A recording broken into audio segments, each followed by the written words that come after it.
ऐसी 3 तिथियां इंपॉर्टेंट हो गई है इस निर्णय के बाद, जब बाबा साहब को मानने वाले इकट्ठे होते हैं और बाबा साहब को श्रद्धांजलि देते हैं, पुष्पांजलि अर्पित करते हैं। एक तो 14 अप्रैल जब उनका जन्म हुआ, एक 6 दिसंबर जब वो परिनिर्वाण को प्राप्त हुए, उन्नत भी किया, विकसित भी किया। लेकिन हमारे आसपास जो देश आजाद हुए थे उनका भी संविधान बना था, लेकिन किसी देश में मिलिट्री का शासन आया, किसी देश में अराजकता आई, किसी देश में गृह युद्ध की स्थिति आई। भारतीय संविधान के कारण बाबा साहब ने जो इतना शानदार संविधान दिया, उसके कारण बाबा साहब 1923 में वकील बने थे। 1923 में बॉम्बे हाई कोर्ट में बाबा साहब वकील बने और हम 2023 में चल रहे हैं। बाबा साहब के वकील के पेशे के रूप में 1923 में उन्होंने अपनाया और अब 100 साल पूरे हो गए।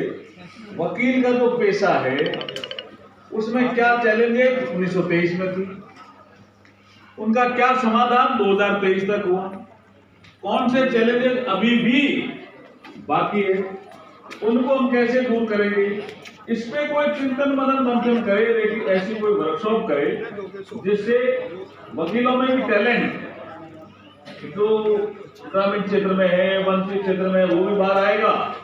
और बाबा साहब ने वकील के रूप में क्या क्या काम किया वो भी जनता के सामने आएगा। कल वेब पोर्टल हमने जारी किया चीफ जस्टिस ऑफ इंडिया, और हमने एक तो मैं प्रसन्नता व्यक्त कर रहा हूं कि सुप्रीम कोर्ट ऑफ इंडिया में आशीष अग्रवाला जी, रोहित जी साथ थे हमारे, वहां पे बाबा साहब का वकील के रूप में एक चित्र लग गया, बढ़िया चित्र का मतलब मूर्ति, और बड़ी मूर्ति लगी है और वो वकील के रूप में है वहां बाबा साहब। और सामने देख रहे हैं जो चीफ जस्टिस ऑफ इंडिया का जो चैम्बर है, उनको दिशा दिखाने का काम करेंगे बाबा साहब। तो इतना बड़ा काम सुप्रीम कोर्ट ऑफ इंडिया में हुआ था 26 नवंबर को संविधान दिवस के अवसर पर।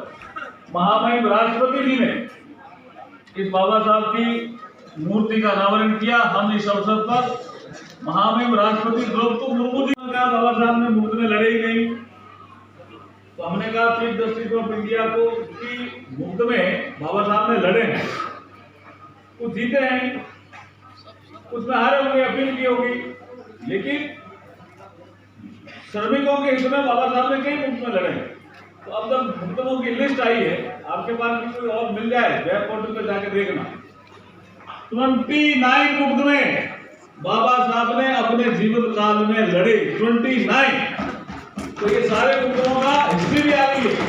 इसमें एक मुकदमा तो बॉम्बे और लॉ एंड जस्टिस और इंश्योरेंस का भी विषय आता है वकीलों का। वो कह रहे हैं सिक्योरिटी का विषय भी आता है, इंश्योरेंस का विषय आता है कि भी इंश्योरेंस में सारे कवर होते हैं, लेकिन वकील के साथ कुछ घटना हो जाए तो इंश्योरेंस का कोई स्कीम नहीं है आपकी, ऐसा विषय है ना।